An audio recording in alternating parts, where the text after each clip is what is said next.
Hello, and welcome to the National Archives Foundation's virtual program series. I'm Patrick Madden, the Executive Director of the Foundation, and I'm delighted to host you tonight for a terrific conversation about the George W. Bush Library in Dallas, Texas. The National Archives is our nation's memory, and through the Foundation programming, we're pleased to open the virtual doors of more than 15 billion records to you, the American people, so we can look through our past and have a spirited conversation. If you're a regular to our program, welcome. If not, I hope you'll learn more about the Foundation through our American Experience emails on Tuesdays and our History Snacks emails on Fridays for our young historian followers. If you want to learn more about the Foundation, you can do that at our website, archivesfoundation.org. And don't forget us this holiday season. When you're shopping, bookmark nationalarchivesstore.org for all of your gifts. Our guest speaker today will be taking your questions later. So we want to make sure you know how to ask those questions. You can do that in the chat box to the right of your screen in YouTube. And to get a little practice, I see we have some regulars with us. Put your hometown in right now, your hometown and state, and I'll give you a shout out later on in the program. We always like to know where folks are watching from. And now let's jump right to it with our featured speaker, Brigadier General Patrick Mordente, retired. Patrick is a 29-year veteran of the U.S. Air Force and a command pilot with thousands of flight hours in the T-37, T-38, and C-130. That's a little plane, if you didn't know that. He graduated from the Air Force Academy and attended undergraduate pilot training at Columbus Air Force Base in Mississippi. He served on multiple high-level staffs within the Defense Department, including the Joint Staff at the Pentagon. He's a combat veteran who served in Bosnia, Afghanistan, and Iraq. And as a wing commander, he worked closely with military historians to preserve unit and installation records. And in 2016, he retired as the vice commander of the 18th Air Force at Scott Air Force Base in Illinois. Patrick, are you there with us? I'm here. Thank you for the introduction. It's good to see you. It's good to see you. Before we jump into things, I have to ask, how are you and the family doing? How's the staff doing at the museum? I think we're doing quite well. Of course, I mean, we're all under this COVID across the nation. Currently, our museum is closed and our research rooms are closed due to COVID. However, we've kind of taken the positive on this one, and we've learned new ways to do our work, new ways to make access happen. Of course, we can't go into our record space because those are self-contained within the museum and the library itself. But we've done a lot of work on improving our website, improving our contact. In fact, my education specialist here locally has worked with the ISDs to help teachers with their homeschool and developing curriculum. So, I think we're faring well, we're doing well, and we're trying to stay positive. That's terrific. Well, as you know, I've had the chance to interview some of your colleagues. You are the highest ranking presidential library director. I don't think there'll be anybody coming after you. So I think before we let you jump into your program, I obviously gave folks highlights of your background, but how does one come into this position? And I know when we chatted before leading up to the program, you've got some interesting personal connections, how your career has sort of followed or mirrored some things that have intersected with the Bush administration and now legacy at the library. Do you mind sharing a few of those things? Sure. 29 years in the Air Force. When we moved to Dallas, it was move number 20 for us. So as you can well imagine, we had boxes that said Major Mordente on the side. We had known these boxes for years. Well, one of my tours in the military, I was actually an aide de camp to a 3-star, of all things, a 3-star admiral, even though I was Air Force. It was a joint command. And President Bush came to visit Joint Forces Command. And of course, when the commander-in-chief shows up, especially one who was a pilot in the Air National Guard, you're going to hand him either a leather flight jacket or a Nomex flight jacket so the commander-in-chief can wear his flight jacket. And of course, you want to be prepared for all things. So we had made name tags for President Bush, leather name tags, Nomex name tags. And, does he want George W. Bush, President of the United States? Does he want Commander in Chief? So you got different variants so that you're prepared for what the president wants. And if my memory is correct, that day, President Bush wore the Nomex flight jacket. So, fast forward several years later, my wife calls me at the office and she says, I'm unpacking our boxes. We had just moved into the house, boxes everywhere. She says, you're not going to believe what I just found. And I said, what? She goes, no, I'm not going to tell you. You have to come home and see. And so that afternoon, I got home from work and I opened up the boxes, and here were all the additional name tags we had that he didn't choose. And I'm like, well, it must have been destiny for us to come here. The other correlation, which never thought about this, but my understanding is his code word, whatever, from Secret Service was Trailblazer. And I ended up commanding the 39th Airlift Squadron in Abilene, Texas, the Trailblazers. And if that's not enough, things, we bought our house off of up here in McKinney, and we're off of exit 43 in McKinney. So there's a lot of alignment, a lot of fate there. Got a lot of alignment. So terrific. Well, we're delighted. I know our viewers are delighted to hear about the Bush Library. I've had the opportunity to visit a number of times. It's a great space. It is currently our newest presidential library, but not for too much longer, as the Obama Library is still, working on their fundraising and planning and so forth. So you're still the shiny star, and I've delighted in my visits there. Always find something new to discover, and terrific, obviously, special exhibits and so forth. So I know you're going to give. I don't want to steal your thunder, so I'm going to let you take over the screen here and let folks learn more about the library and the museum. Fantastic, thank you.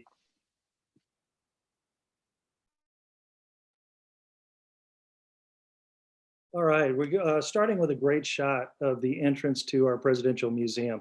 And the complex itself is absolutely gorgeous. It's a beautiful design building. Sits right on Southern Methodist University's campus, which I'd like to point out to folks as you look at the museum here. I call it the great trifecta. And what I mean by that is, of course, I represent the National Archives, the federal government side of this. But in this building is also the foundation, President Bush's foundation, which continues the work of the administration. And we reside right here on Southern Methodist University's campus, which is a great place for a presidential library to be. Why? Because you have to think of it, we have the records of the president that are intended for research. They're owned by the American people. And one day we will eventually have all of these records open and people will be able to study. And what better place than on a college campus to have that great asset. Now the building you're looking at, Mrs. Bush as First Lady played an influential role on the look of this building, the style of this building, and even the grounds around the building. You notice the grass here in the foreground. Mrs. Bush thought it was very important that the vegetation around the presidential library reflect the flora of Texas. So the grass there is actually Texas prairie grass. If you were to come to visit our location, and I hope you do, we have a 15-acre native park. And then when you walk out there, the flora, the trees, the flowers, they're all native to Texas. And in fact, in April, you can see the blue bonnets blooming there. If you could go to the next page, please. Next slide. So I'm going to take you through our permanent exhibit. And if I could pause one moment before we enter into the permanent exhibit. President Bush, the transition in his administration also saw a transition in technology. And so as a result, if you think prior to that era, there was not a lot of emails. But from 2000 through 2001 rather through 2009, you see that increase in electronic communication, electronic documentation. So just to give you an idea of what is contained here at the museum, what we're holding, we have roughly 70 million pages of textual documents, actual hard paper documents that are down in our stacks. We also have 80 terabytes of electronic information. And that's that new age of electronics that I was talking about. If I were to do a quick conversion, and this is just a rough estimate, that rolls into about 6 billion pages of electronics or of documents. I like to call it job security, 6 billion pages. We have about 200 million emails. We also have every picture and B-roll film that was taken. And to give you an idea, we have roughly 3.8 million photographs. And then as I take you through this permanent exhibit, you're going to see some of the artifacts in the background, gifts to the American people. We have an estimated 43,000 artifacts. And all of that's contained right here at the Bush Center. So with that, I'd like to take you into the museum itself. This is the entrance to the permanent exhibit. It is about the 8 years of the administration. When President Bush was talking about his museum, he really did not want a museum about him. He wanted a museum about his administration and what the administration had done in 8 years. So what I'm about to take you through is what I think is a very fair and well-balanced presentation of the 8 years of the Bush administration. You're going to see the good things, and you're going to see some of the things that weren't so good. We're going to talk about Katrina in this museum, but we're also going to talk about all the great things that this administration did during the 8 years. So as we enter in, you see to the left here, now you can read the quote from his inaugural address, but I want to focus your attention to the left on the capital letters there, charge to keep. This is a thematic, I would say almost a motto throughout the Bush administration's time, President Bush's time as President of the United States. It actually comes from a Methodist hymn. That Methodist hymn sat in a frame on a table next to his desk in the Oval Office. But it's a thematic. It was a charge to keep to the American people. If you go to the next slide, please. So as we start down this, we call this Exhibit Area 1. It's about the young President Bush all the way up into the election, his first election as President of the United States. You can see some of the photographs there of President Bush with his father, President Bush Sr., Bush 41, as we sometimes refer to, the birth of their children, and then his progress all the way up and into the election. Next slide, please. These are the 12, we call these the 12 guiding principles that guided his administration. You can immediately start to pull out some from these bullets, things that the administration accomplished. I like to go to the first bullet, every child can learn. And the first thing that comes to mind is no child left behind. That legislation for education and improvement in education. Some other thematics, free enterprise is the engine of prosperity, and other things through there. So as we walk through this exhibit, you'll begin to see these principles come out in the work that the administration is doing. Next slide. We do talk about the election, and we talk about the first election with the hanging chads in the state of Florida. So again, all of this is presented and it's talked about. Next slide. This is what we call Area 2, and when you walk into it, I like to remind folks, I want you to look at this picture and I want you to think the 20th of January 2001. And I call this, the aspiration of any, presidential administration. What do you want to do as president of the United States? And in this area, you see the No Child Left Behind. You see the education reform, faith-based initiatives, economic reform, building the economy. These are the hopes and dreams of and aspirations of any administration. And remember, it's the 20th of January 2001. Next slide, please. I want to focus your attention to the left of the frame. You notice the books there. Of course, Mrs. Bush, First Lady Mrs. Bush, was a librarian. And so reading is extremely important to her, and reading programs for children, extremely important. And these are some of the book festivals and things like that occurred. To the right, we're talking the 6th of September, 2001. The administration is about to put on their first state dinner. and the first state dinner was for Mexico. So 20 January, now we're at the 6th of September, 2001. So we're really not even 9 months into the administration yet. And if you go to the next slide, you turn the corner and you come into our 9/11 memorial area. To the left of the screen there, what you see are two iron girders that actually came out of the Twin Towers. This is probably the most emotional part of our exhibit. In fact, some of my docents will bring tissue with them.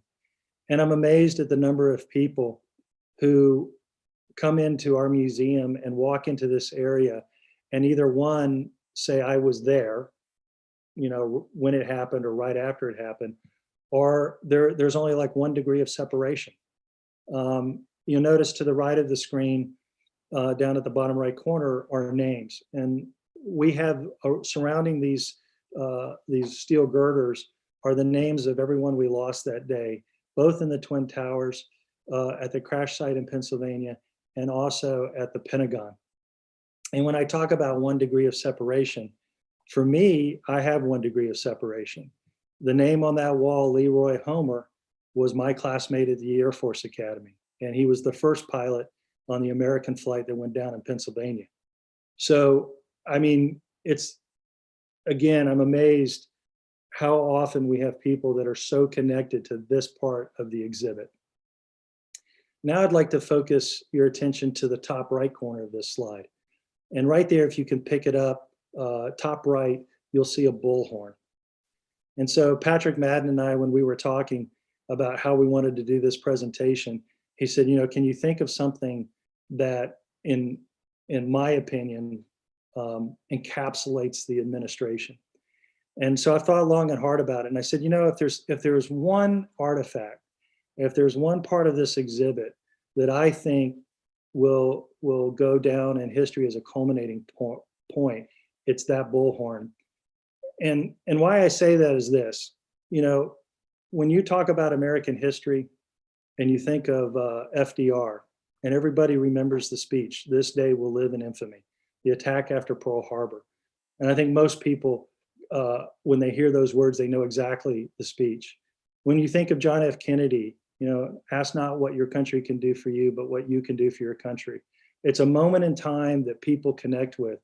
When Ronald Reagan stood up and said, "Mr. Gorbachev, tear down this wall," it's a moment in our history that connects to an administration, and it's a defining moment. And for me, when President Bush stood at ground zero and said, somebody yelled out, I can't hear you. And he said, well, I can hear you. And pretty soon the whole world's going to hear all of us. Something to that effect, I'm paraphrasing. That to me was a culminating point. It was a point where it was a unifying point in our country by a president of the United States. And I think it's going to be a defining moment. Personally, I believe a defining moment in his presidency. Next slide. Speaking of defining moments, you know, the president realized after the attacks that he would have to address the American people. And this is where I like to pause and talk about my interaction with the president, although somewhat limited. I have found President Bush and the First Lady to be very gracious individuals, very kind. President Bush has a humor that is darn near unmatched. I mean, he is very funny, very captivating, and a very intelligent man. And when the time comes and you need that presidential moment, this right here reflects it. And to the left, what you see are the notes that he took. You know, today we've had a national tragedy. 2 airplanes have crashed. You see the notes he's writing. And this turns into what you see on the right. And it's the draft statement that he made to the American people. So very presidential. Next slide. And of course, as you start to transition out of the 9/11, we go into the global war on terrorism. One of the reasons I was asked if I would apply for the director's position here is the foundation wanted a senior officer who had served under during the Bush administration and had served in Afghanistan and Iraq. And so I said, yes, I would be honored to serve in this capacity. Um, and the way that works is I had to apply through the National Archives. It's a federal position. But of course, the president and first lady have the final say as to who the director of their museum and library are. So what you see here is on the right is a timeline of the 8 years in the administration.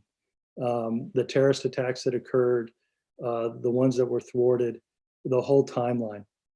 But where I'd like to focus your attention is if you look at the center of the screen in the cabinet in the background, and you look at the bottom of that cabinet, there's a square, it looks like a box.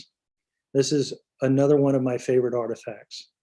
In that box is the gun that Saddam Hussein had when he was captured. So if you remember that film clip of the forces, US forces going in, finding him and pulling him out of that hole, that was the weapon that he carried, and that was presented to President Bush. Next slide, please. We're very fortunate at the Bush Museum. We have an exact replica, and I mean exact replica, of what the Oval Office looked like the day that President Bush left office. You see the Resolute desk there in the middle. Presidents get to choose which desk they want to use. President Bush chose the Resolute desk. To the right, you see a picture of a cowboy on a horse, and below that you see a bust, and you see a framed picture. That framed picture is what I talked about earlier, the charge to keep the Old Methodist hymn. That's where he kept that. Of course, the president designs their own carpet. They paint the furniture however they want to lay out their Oval Office. Could you go to the next slide, please? Now, this is looking at the other side, and I want to direct your attention towards the fireplace. Above it, you'll see the portal picture of George Washington. Most presidents, most of the time, doesn't have to be, most of the time will have a picture of President George Washington over the top of that mantle. To the left, you see President Lincoln. And typically, the president that's to the left is a president who's most influential in the current president's life. Now, I have been told, I haven't heard this directly from the president, so maybe I'm skirting this a little bit, but I've been told that he was asked why President Abraham Lincoln, why not President Bush 41? And I was told the response was that President Lincoln hangs on the wall, but President Bush 41 hangs in his heart. I thought that was a great tribute to his father. Next slide, please. Of course, here are young people coming in. We have a lot of programs here for our kids of school age. We have a Camp 43 program that's a leadership program that takes place during the summer. My education specialist reaches out, I mentioned that earlier, to local school districts. We work closely with the foundation to offset transportation costs. And of course, the kids get to come in free of charge when they're on a field trip. And my education specialist works with the teachers to incorporate the learning material in the museum into their schoolwork. So it's a really nice partnership with the local community. Next slide, please. This starts to transition into what we call life in the White House. What you see here is the state dinner for Queen Elizabeth, and of course the dress is the dress that Mrs. Bush wore that night, and the tux is the one the president wore that night. On display are the dishes. We have a copy of the menu and the invitation for that evening. Next slide, please. As you begin to transition out of life in the White House, you come to what I like to talk somewhat about is the things that were kind of overshadowed by the war in Afghanistan and Iraq that people may not be aware of that took place. But under President Bush's guidance, a program, PEPFAR, was developed. It was an investment of, I believe, $15 billion onto the African continent, primarily to stop the spread of AIDS on that continent. At that point, it was the largest investment by a single nation ever. And they've done great work there. Our country's done great work on that continent and curbing the AIDS outbreak. This is several months old, but the last I heard, it's estimated somewhere in the range of about 12 or 13 million lives they believe have been saved by the efforts of PEPFAR. Next slide, please. This is a great interactive that we have at the museum. It's called Decision Points. It's a scenario-based game that you actually get to take the role of the president. So our patrons go in, our guests go in. You can see some of them there sitting at the table, and it's role playing. And there's 4 scenarios. The audience picks the scenario they want to play, but it's dealing with Saddam. It's the troop buildup in Iraq.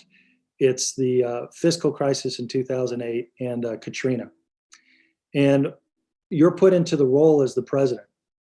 And if you can kind of see on the screen there in front of the folks that are sitting in the chair, you'll have advisors that come up, and you get the press on, the military advisor, the State Department advisor, all these different advisors that would be talking to the president. But it's not that easy, because the advisors, one is going to tell you if troop buildup in Iraq, one's going to tell you, hey, I think we need to do this for these following reasons. Someone else will come on and go, I don't think we should put more troops in Iraq for these reasons, which is the position that the president is often in, where he's taking in input from all different sources, and yet ultimately the president has to make the decision. So while this is going on and it's a timed scenario, the audience begins to vote. Do you put more troops in Iraq, less troops in Iraq? How do you handle this? Katrina, do you federalize troops or not? Because you have to deal with things like posse comitatus and those other things. And so you only have a limited time to do this. And when you get to the end, the computer comes out and says, well, here's what the audience just chose. This is what the audience chose to do. Several times I've gone by, and there's so many varying votes that what the computer comes up with is the audience really didn't choose anything because they couldn't agree with what they wanted. But then the president comes on and says, okay, here's what I did, and this is why I did it. It's a great interactive. It gives you somewhat of a feel of the weight of the presidency. The other thing we do, and I talked about earlier, you have to think of the museum as a learning center, with the research that can be done there, and with bringing in the K through 12 kids to tour. Well, we also bring in the college students from SMU. We bring in the business students, and they with their professor, they run the fiscal crisis and have to decide how what are they going to do. And then they go back into our classroom and they debrief. So it's a great way. It's a great interaction for our patrons. It's a great tie that we have with SMU. Next slide. So as you progress into this area, one thing I like to mention here is, I believe if I ask the average American, who started the protection of the environment, I think for good reason, a lot of people would say President Obama.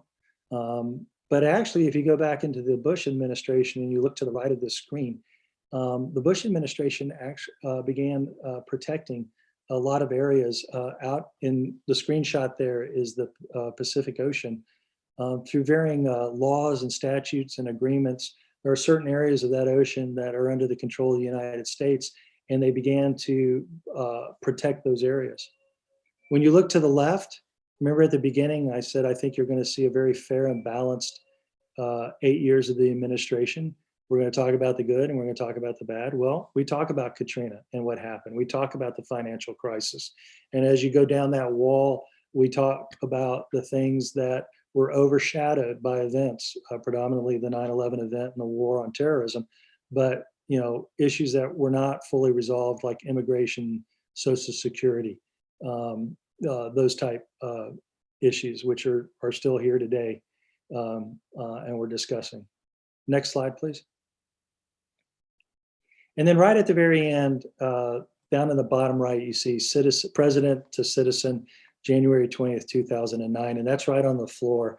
And as you transition out of what we would call the 8 years of the administration, you come into this area. And this is the foundation and the work being done by the foundation. It's reflective of the work that was done in the administration. It's a carry-on of the work they did in the administration. The foundation has many initiatives along the lines of economic growth, military service, education reform, global health, human freedom. They have a women's initiative, and under that, a First Lady's initiative. So they are still quite active in the world. They are a 501(c). Where our interests are mutual, that's where we partner, of course, and that being the records in the museum and the artifacts, and making access happen to the American people for the 8 years of the administration. Next slide, please. Of course, that brings us towards the end of the presentation of the museum itself. And what better way to end than a picture of our former president and first lady. And with that, Patrick? Yes, that was fantastic. Thank you. We've got some questions rolling in. Again, I want to encourage people to drop your questions in the chat box in YouTube. I want to welcome folks from all over the US and international. So we've got some folks from London, England, and Dublin, Ireland watching. Lots of folks from Texas. We got Fort Worth, Austin, Houston, covered the greater Washington area here, Boyd's, Potomac, Alexandria, Yorba Linda, California. They've got a presidential library there. Beaverton, Oregon. We've got Ohio covered. Let's see, Wisconsin, New Jersey, state of Washington, a couple places there. So welcome to all of you, and lots of interest in 43. And love to get the questions going. I've got a couple here. We usually get some questions that are regulars with the Presidential Library folks. So I'm gonna go ahead and take the lead on one of them. So we are very fond at the Archives of Washington of Laura Bush. She and Michelle Obama have presented at in the theater. But in 2018, she was the Records of Achievement Award winner for the foundation and was very gracious that evening. It was a terrific event. Cokie Roberts interviewed her. So can you talk to us a little bit about her work now and what she's been? I know you've sort of touched on some of the themes, but is there more you could share with us about the First Lady? To some degree, yes. I mean, several years back, I talked about PEPFAR and the work that was being done on the African continent. Currently, right now, the foundation was working on health clinics on the African continent. The aftermath of once you, and I'm not a doctor, but once you resolve AIDS, there are other effects, and some of them affect women's health. So the screening and the health requirements. So they're still active there. There's the First Ladies program. I mentioned it in my talk about the Women's Initiative, First Ladies, and she works with other First Ladies in an effort to improve the lives of women and children globally. So they have stayed very, very active. In fact, earlier I was giving a talk earlier to another group, and a military group, some old friends of mine, and they said, how often do you get to see the president? And I said, well, actually not very often. They are very busy. I said, I'm sure he's not as busy as he was when he was the president, but they are very busy and very active. Thank goodness that we have them, and they're in good health and they're very active. Thank you.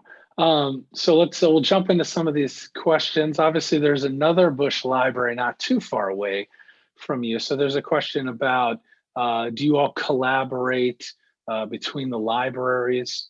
I don't know if you want to comment on that. Absolutely. Collaboration on all different levels.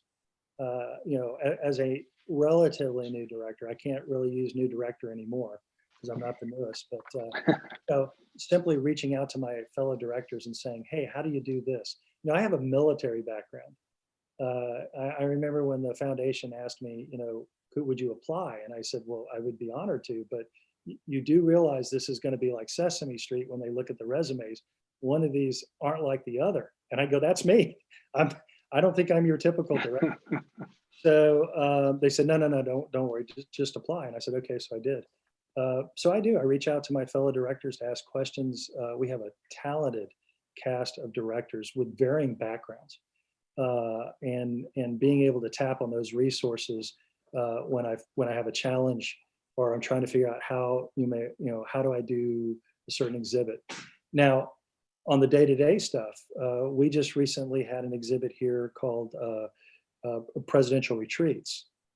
And I know probably many of your patrons that are watching right now are familiar with Camp David. And of course, Camp David was named after David Eisenhower. And there's a very famous picture of David Eisenhower standing under the sign that says Camp David. Well, when we did presidential retreats, we reached out to the Eisenhower Museum and their artifacts, they sent us that sign, that original wooden sign. So, and that's just one example of the collaboration we do. So that in that presidential retreat, we had artifacts from Reagan Museum, from the Eisenhower Museum, I believe from the Carter and from Bush 41 Museum. So, we're constantly collaborating in that way. We're exchanging ideas. We're helping each other out with special exhibits that we do. So, in fact, tomorrow, I'm going to do another one of these video presentations, and it's Texas A&M's hosting it, and it's a tour of the presidential libraries in Texas. So it'll be LBJ, Bush 41, and Bush 43. So the three directors will be giving presentations. Terrific. And I know there's a presidential fellow program where a number of the libraries folks are selected and they sort of move between the libraries when the libraries are open. Yeah. It's quite prestigious. It's their presidential leadership program, and that is a foundation program. Thank you for mentioning that. That is actually run by the foundation. So NARA has just a slight touch point. That's their initiative, but it's a collaboration of the LBJ, Bush 43, Bush 41, and the Clinton, those four foundations, and developing those scholars.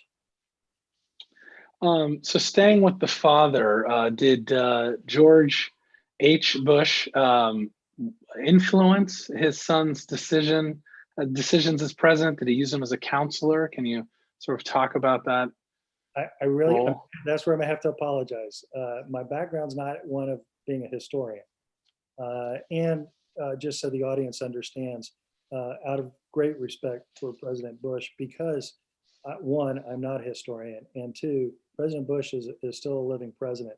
When it comes into questions about, well, what do you think President Bush thinks about this? Or how did President Bush is very capable of speaking for himself and and letting the world know how he thinks about different things.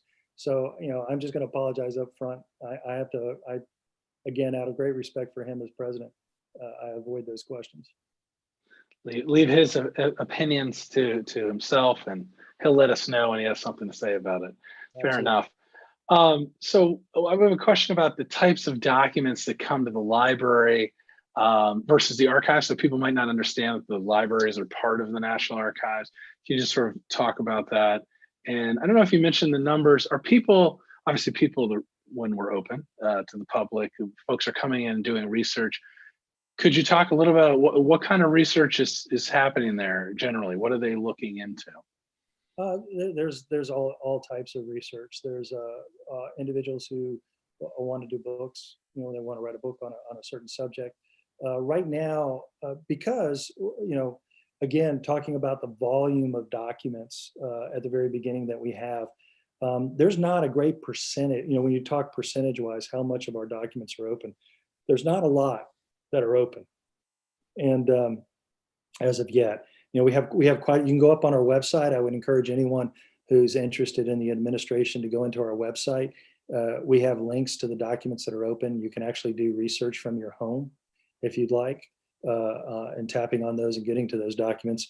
Of course, the things that you would think that would be relatively straightforward, like No Child Left Behind. We have a lot of educational documents are open. Right now, predominantly what I've seen coming in are students, college students.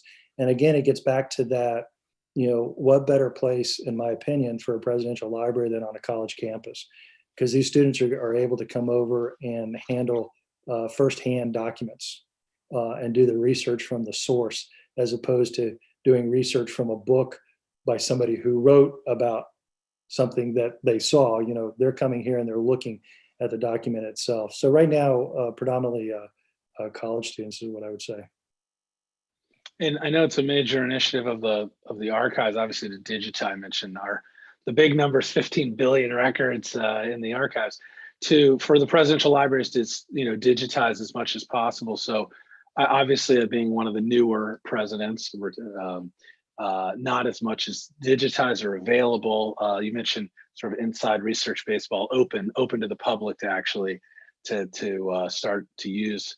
Do you have a sort of a timeline, or the priorities about how you're digitized? Obviously, there's a timeline for when things get opened up. You might want to, can you talk a little bit about some of those details, just so people have a sense of the timelines of how these things happen? Absolutely. And as I am learning from my archivist, there's a varying reasons. I believe that we as a country are probably one of the most transparent in the documents of our government. But with that goes certain protections. For example, Patrick, if you were to write a letter to President Bush and saying, dear Mr. President, you're a fantastic president, signed Patrick Madden, and you put your home address there and your phone number. Well, that's personally identifiable information. When we talk about why does an archivist have to go through these documents? Well, they have to go through the documents because there are varying things that could slip into documents.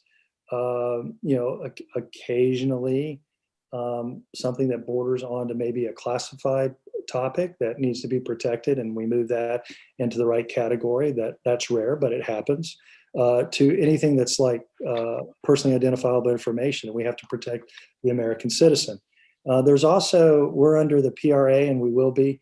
I believe the PRA goes for 12 years from which is Presidential Records Act. I want to make sure that we're apologize, my old military coming out using acronyms, the Presidential Records Act. So any kind of advice to the president is protected for 12 years. So to back up, when a president comes out of office, they have 5 years before any Freedom of Information Act they have to respond to. That gives the National Archives the time to collect the documents, to begin to catalog them, to begin to look at them, to get them organized. Then the Freedom of Information Acts start coming in, requests.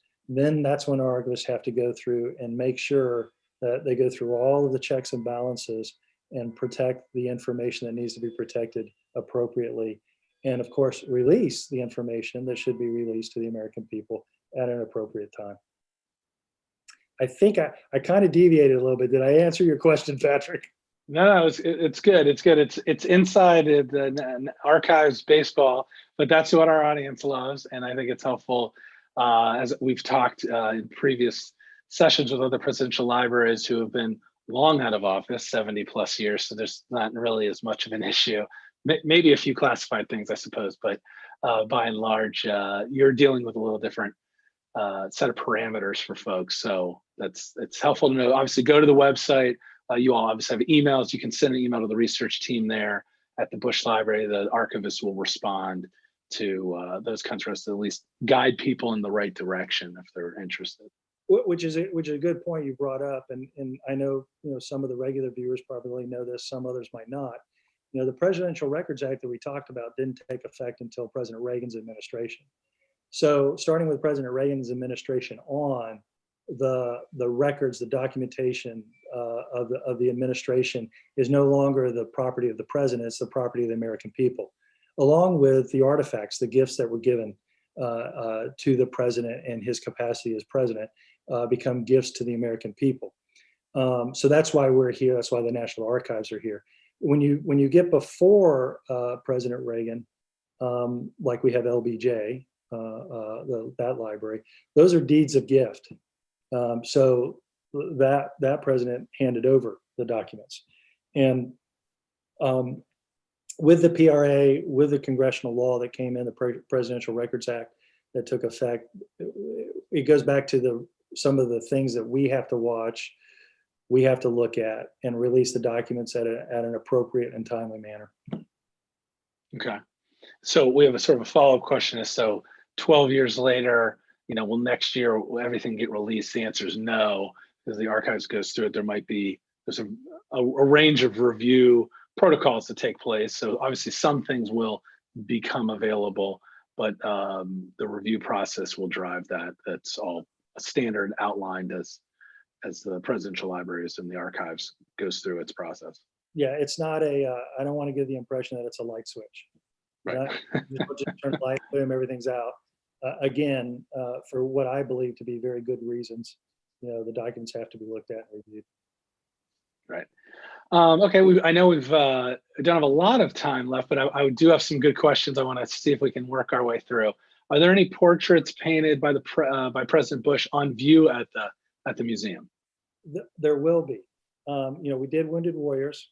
That exhibit opened when I first got here back in 2017, and this March, as long as the conditions are right, we intend to open an exhibit on immigration, and the president has painted immigrants.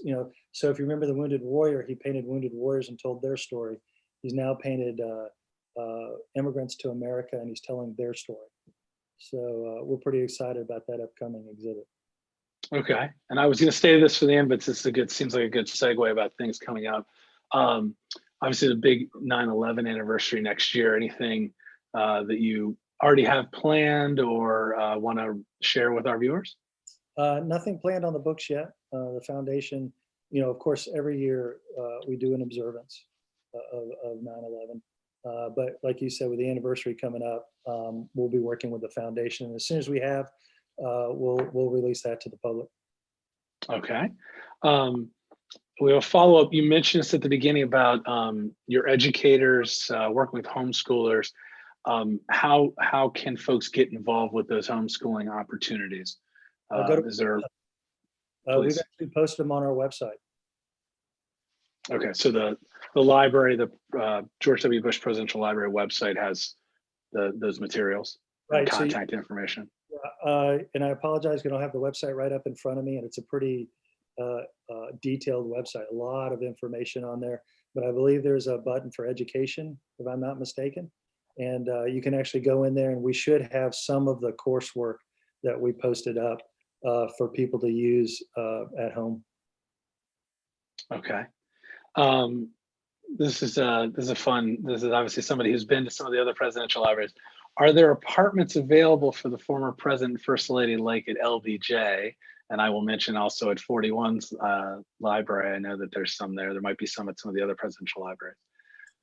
I can guess the answer, but I'll want to hear what you have to say on this. When you say apartments, what I would take that to mean is like sleeping quarters, that type of thing. Because typically, if I'm not mistaken, most presidents did not necessarily live where their presidential library was at, so they would have to come to visit. We're fortunate. President and Mrs. Bush lived right here in Dallas. So although they do have, this is all on the foundation side, although they do have an area to entertain, it's not required. They're right there locally. Which is actually, if I could, Patrick, I'd love to tell this story. So when I first came here, the president, this talks to the how gracious they are as a couple, his sense of humor, and they invited us to a dinner over on the foundation side. And so this was a dinner of 10 people, of which the president, first lady, me and my wife were 4 of the 10. So a very small dinner. And of course, my wife got to sit next to the president. I sat next to Mrs. Bush, the first lady. And President Bush, just held the conversation. Just a wonderful host.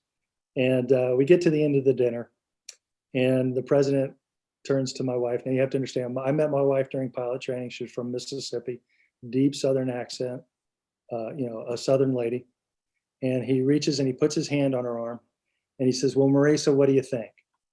And she turned around and she said, "Well, Mr. President, I don't know what to say." She said, I didn't want to say anything because I didn't want to embarrass my husband, which of course we laughed. She said, but I don't know what to say. I'm just awestruck. And the president turned around and looked at her and said, well, then we need to take a picture. And so he stands up. Well, everybody stands up. And they start to walk over. And Mrs. Bush looked at me and she says, well, Pat, let's go take a picture. And the president turned around and says, I think he said Laura. He goes, Laura, first, Maurice and I. And so he took a picture with my wife. She has kept that picture. She called her entire family that night. She said, you'll never believe what just happened.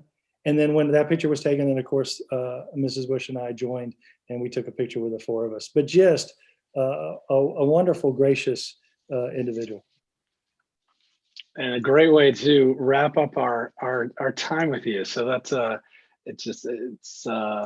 know, the museums, they talk about the policies, the moments of the time, and it's always great to learn more about the person.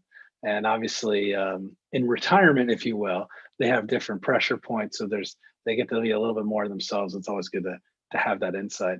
Well, Patrick, thank you so much for the time this afternoon to present about the museum and to hear these stories. Hopefully, we've inspired some folks who've been watching to at least visit the website for the time being and learn more about the museum and the activities that are happening, programs, whether it be by the library or the Bush the Foundation. I know they're very active, and eventually, hopefully, inspire folks to visit you in person. It's a terrific museum, and I know you'll be eager to have the crowds back once we get the doors open. Everyone's feeling healthy and safe, and get back to a little bit of normal life, as we like to say. So. Patrick, thanks for the time this afternoon. It's been terrific. Thank you for the opportunity, Patrick. It was good seeing you. Good seeing you.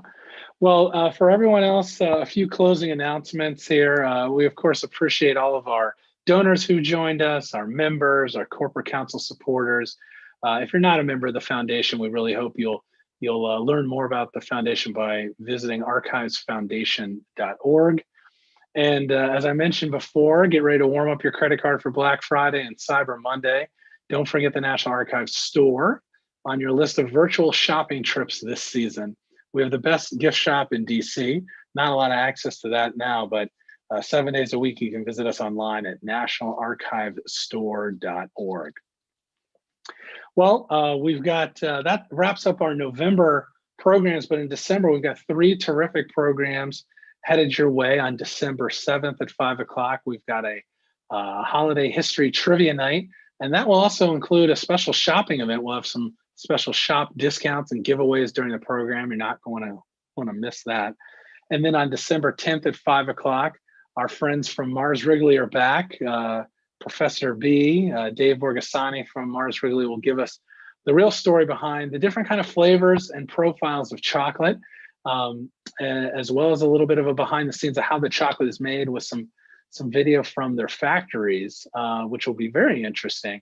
And when you register for that, the program itself is free, but if you want the tasting kit, he's going to go through a couple of specific chocolate candies. You can order that when you register for the program on December 10th. So consider that. I think it'll be a lot of fun. It will be a tasty program no matter what. And then our last program in December will be December 17th at 5 o'clock. Join Rebecca Roberts and myself. She is the curator of programming for a virtual tour, a just brand new opened cultural site in Washington, D.C., Planet Word. They're just a few blocks from the National Archives, and it is getting rave reviews. So we're really excited to have a little preview of what's happening at that new museum not far from the archives here in DC. So learn more about us online at our website, through social media. Remember, what is past is prologue. And until next time, on behalf of the National Archives Foundation, thank you for joining us.